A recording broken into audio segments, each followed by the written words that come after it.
you can't think of a name, Deborah. You are welcome to come down to headquarters anytime you want to and talk to this witness face to face and deny it. But I don't think you want to perjure yourself again, do you? I didn't do anything, and I didn't kill Elliot Dorn. You had plenty of room to kill Elliot Dorn because he was going to kill your chances of getting Jamie and that inheritance. Will you stop hounding me? All right, I will just hound you down at headquarters. Get your hands off of me! Why did I ever come back to Monticello? You came back to Monticello because you wanted Jamie and that inheritance. And when it was threatened, you had to do something. So you went down to the Unicorn. All right, but I didn't stay. I went to the Unicorn, but I did not stay. So you did go to the Unicorn that night after all? Yes, I did go to the Unicorn. Are you satisfied I was there? Yes, I am. So let's hear the rest of the story, shall we? All right.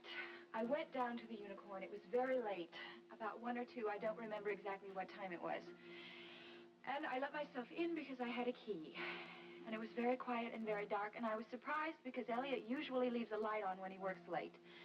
But this time it was very quiet and very dark. So did you go to the office? No, I didn't because I couldn't get past the entrance. I saw something. You mean you saw the body? No, I told you. I didn't know he was dead. Well, since you didn't know what time you went to the Unicorn, maybe Elliot was still alive. I don't know, because I saw a shadow or something. I don't know what it was. It was on the wall. A shadow? Oh, that's a good one. You saw maybe he was wearing a long cloak and a little dagger in his hand. I saw a shadow, and I was very frightened. Oh, come on, Raven. You can't expect me to believe a story like that. It's true. I saw something at the Unicorn, and I know it wasn't Elliot. Okay, so you're telling me you saw somebody. That means you're a witness yourself. I don't know who it was. You can't tell anything from a shadow. Well, maybe you can tell me more down at headquarters. Get your coat. We're going downtown. I'm not going. Raven, you are a material witness. You have no choice. The hell I don't.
McGrath should be here within the hour.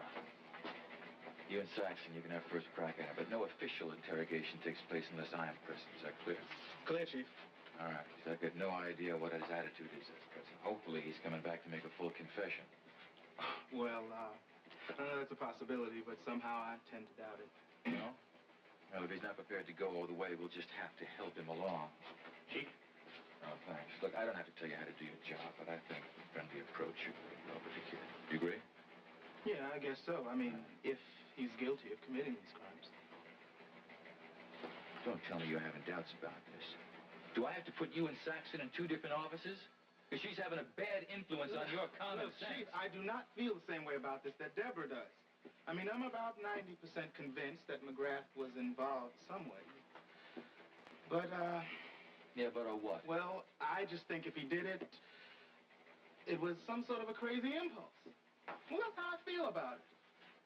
I know, you know, there are those other 2 follow-up attacks, Cliff Nelson and Molly Sherwood. Those 2 really seem calculated. Calvin, I know sometimes people commit murder out of a crazy impulse. But when you try to protect yourself, when you try to cover up, you commit other murders, of course that's calculated. You know, I suppose it could have happened that way. You don't seem very happy about it. No, actually, I'm not. I mean, guilty or innocent, they're just some people you don't enjoy pinching. Chief, Detective Saxon. There's our colleague now. Yes, Saxon? Chief, finally. Look, I've got some news for you. I think you're going to find it pretty interesting. Oh, must be about the Doran case. That's about the only thing you think about these days. Look, thank you, Molly. I think you need to think about this. I'm at Geraldine Saxon's hotel suite. I just got through talking to Raven Swift. Guess what? I don't think you should lock Kelly up right away until I can follow up something. She just told me that she was at the Unicorn the night of the murder. She told you that? Yes, she did. She said she was only there for a couple of minutes. Well, you know what that's worth. Well, all right, come back to headquarters and we'll talk about it.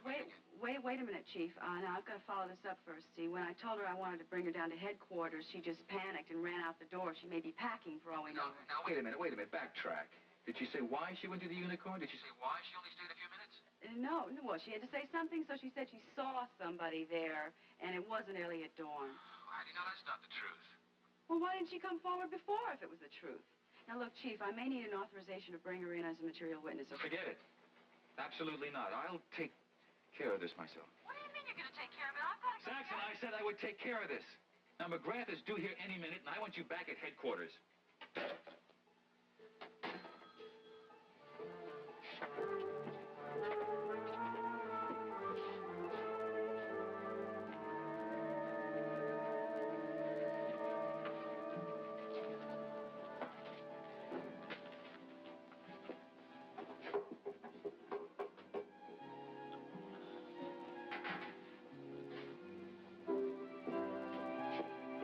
Nancy, come on, relax. The next thing I know, you'll be vacuuming the carpet. Honey, it isn't every evening that the mayor comes by to visit. I just wish I had noticed. I would have prepared some. Now, I wish that I'd insisted on having the meeting at the office. It's just that I was halfway out the door when he phoned.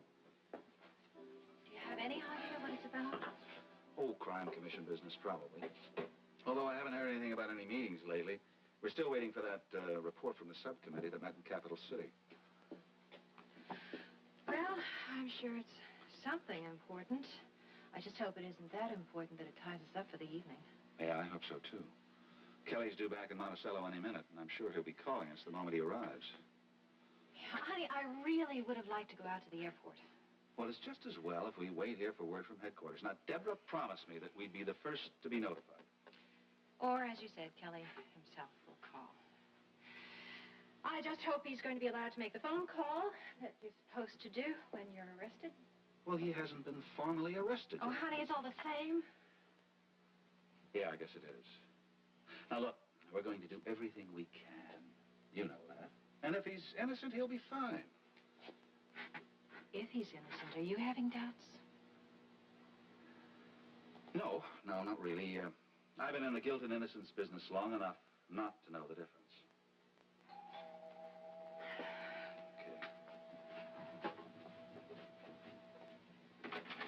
Mayor Findlay, hello. Evening, Mrs. Clark. Good evening, Mayor. I hope I haven't upset the household routine. You have not upset any routine, but you have the household a bit curious. Come in, please. Thank you. Mike, how are you? Just fine, Mayor. Although, as Nancy said, equally curious. Well, I don't intend to keep you guessing. I'm sure you have plans for the evening. As a matter of fact, we expect to be pretty busy this evening. Then I'll get right to the point. I came here to ask you a question, Mike. And I thought it would be best if you both heard it together, since it concerns your future.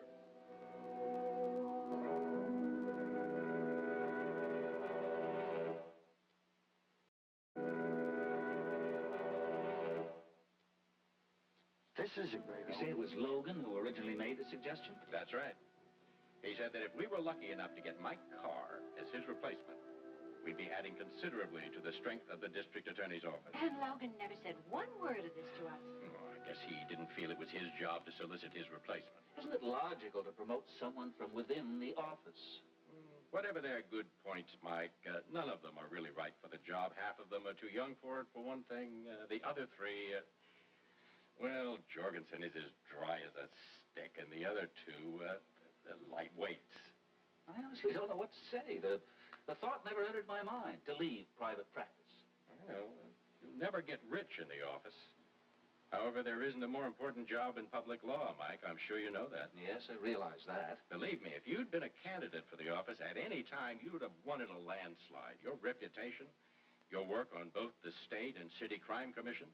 May I ask a question? Had anybody else had this idea other than Logan? Nancy, I think I've had the idea a dozen times during my years in office.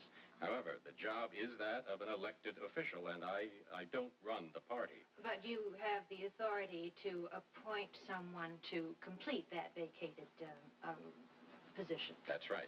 I have that authority. And I want to make sure we get the best man possible to fill Logan's empty office. Well, who's running the office now? Well, George Walling is, but that's only by reason of seniority. You don't think he could handle it permanently? Well, he may think so, but he's alone in that opinion. Well, let's see. Logan has served 1 year. That leaves 3 full years, huh? It's a commitment, Nancy. It's a major commitment. But if you can make it, Mike, a lot of people will be very happy and very grateful, starting with me. Well, obviously, I'm flattered. Not only flattered, but surprised as well. Well, I didn't expect you to say yes immediately. I'll give you all the time you need. How about tomorrow morning? I'm only kidding. As a matter of fact, there is a legal matter which is going to take precedence right now over everything else. Yes, I think I know what you mean. Your young nephew, Nancy. Yes, he's on his way back to Monticello now. He turned himself in of his own volition. Well, I'm very, very glad to hear that. I'm sure you know that I would never ask Mike to handle the prosecution if it ever came to that. No, I couldn't possibly do that. But don't let that affect your decision, Mike. It's too important to judge on the basis of only one case. You're right. It's too important not to consider all the factors involved, including the effect on my home life. Well, give some thought to the effect on the judicial system of this town.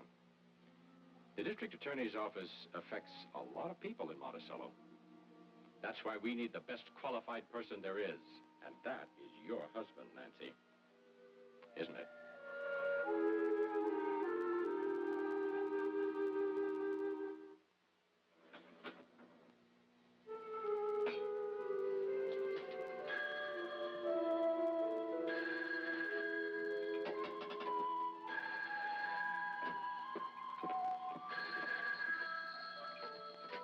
Hello. Hello, Raven. It's Derek. You've heard something. Deborah's talked to you, hasn't she? I spoke with Deborah. She told me about your little talk. You mean she lied to you about our little talk? You held out on me, Raven. You were at the Unicorn the night Dawn was murdered, weren't you? That doesn't mean I stuck a knife in his back, for heaven's sake. That's what she wants you to believe. Don't you understand that? She wants me to go to jail. You withheld vital evidence. Now, how are you going to deny that? Derek, if I thought it was vital, I would have told you. Don't you understand? I mean, I want you to find Elliot's murderer. As a matter of fact, I thought you already did. Deborah said you saw somebody there. I saw a shadow. I saw a shadow that scared the living daylights out of me, so I left. Makes you a material witness. Don't you realize that? Now, she said you resisted her when she tried to question me. Oh, great, great. That means I'm going to be arrested for resisting an officer now. I don't understand what that woman has against me. Does she love you or what? She's probably mad about you and knows... Stop bringing up personal motives, please. You cannot deny the fact that you withheld information. I didn't think it mattered. I'm telling you, I couldn't see anything. I couldn't tell whether it was a man, a woman, a beast, or a puppet, for that matter, and it was probably him. Who? Kelly McGrath. He was probably sneaking around there getting ready to attack Elliot if he hadn't already. Now, Derek, come on. Are you going to make a big deal out of this? I can't suppress this information. Look, I don't want you to call it evidence because it isn't. And I would also like to know who this mysterious witness is. Well, we don't have any witness. Well, what about the witness that Deborah said saw me in the Unicorn? There's no witness. Where did you get that idea? Well, she told me that you... What? She was lying to me.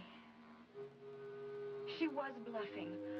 Why, that dirty little... I could kill her! Raven, now don't talk like that. Shut up. Listen to me. I'll be able to leave here in a few minutes. I'll come right to your house and we'll talk.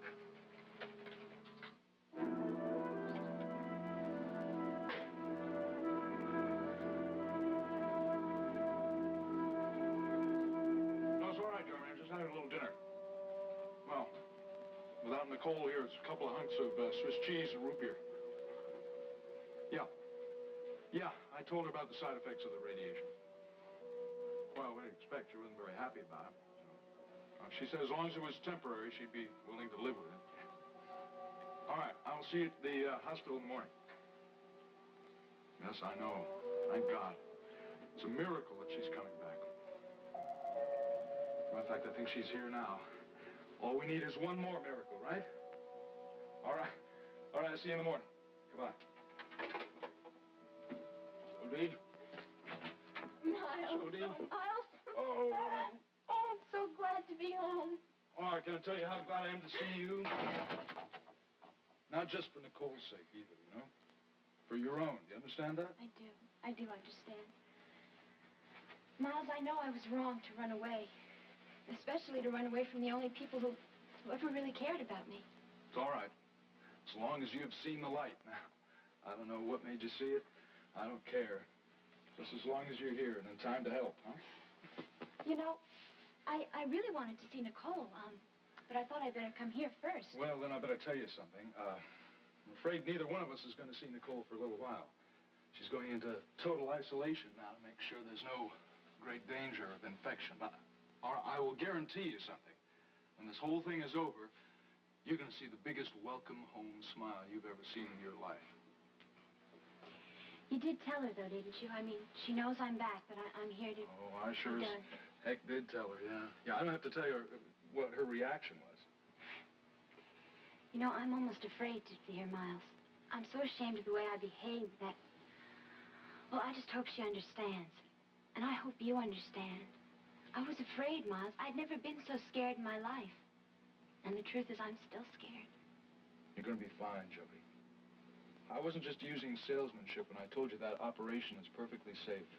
It's all right. It doesn't matter anymore. Look, I know there are risks when it comes to operations. Look, I don't even want to think about this. Well, you're right. You just think about Nicole. Think about how happy you've made your sister and her husband. What about, Kelly? Did he come with you? Yeah, Kelly came back. He was taken straight to police headquarters. I see, okay. But it's okay, Miles, because he gave himself up, and that's what counts, because now they'll know he's not really a criminal, won't they?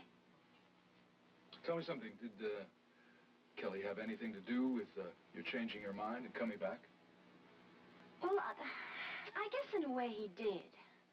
But it was really somebody else. Somebody else? Who? Well, would you like to meet him? He's waiting outside. Outside? You look... Sure. I didn't know if it was all right to bring him in the house. No, please. May I? Sure. Come on, honey.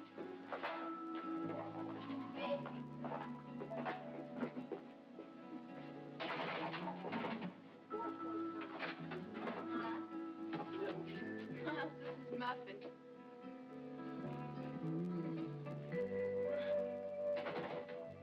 You're responsible for Jody's coming home? Guess you're okay with me. Do you like Swiss cheese? Is everybody ready to burn? Again, the sun shines gay on the mountain top. I took a trip on a sailing ship, and when I reached the lake, I made a stop. Now I'm sad to say Whoa. You know, that phone call of yours really shook the chief up. Shook him up. Oh, I'm telling you. Yeah, he won't even be willing to admit that Raven could be guilty. Well, no more than you're willing to admit that Kelly McGrath could be. Look, they both can't be guilty, Calvin. Boy, you better follow up on that. You think he will? Well, I don't think he's going to sweep it under the rug, if that's what you're worried about. He's crazy about Raven, you know that. Red, don't worry about it. If the evidence is real, the chief will see to it that it comes out in the open. Calvin, it is real. She admitted she was at the Unicorn that night. So did Kelly McGrath, remember? Look, neither one of them has admitted committing any crime. Yeah, Stoner. Yeah, bring him in. Right. Well, he's here.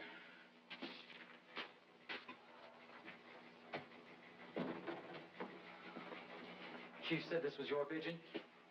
What are the handcuffs for? Standard procedure, honey. Well, take them off, honey.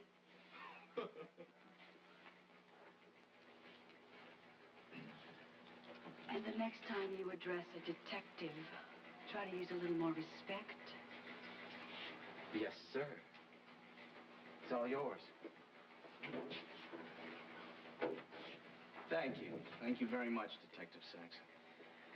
Come on, you know I'm not really dangerous. I know that, Kelly. Come on. Well, okay, what's supposed to happen now? Just a little formality, Kelly. What? You're under arrest, and before we can ask you any questions, what your rights are. So, you have the right to... You are not required to say anything to us at any time or to answer any questions. Anything you say can be used against you in a court of law. People who take Tristan for a cold.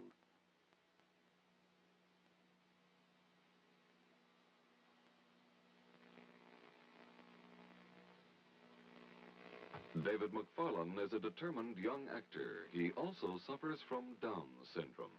Man Alive visits with David, his family, and friends Sunday night. Tonight on Knots Landing, Kristen is in more trouble caught up in a Hollywood drug bust. That's Knots Landing tonight at 7, here on London.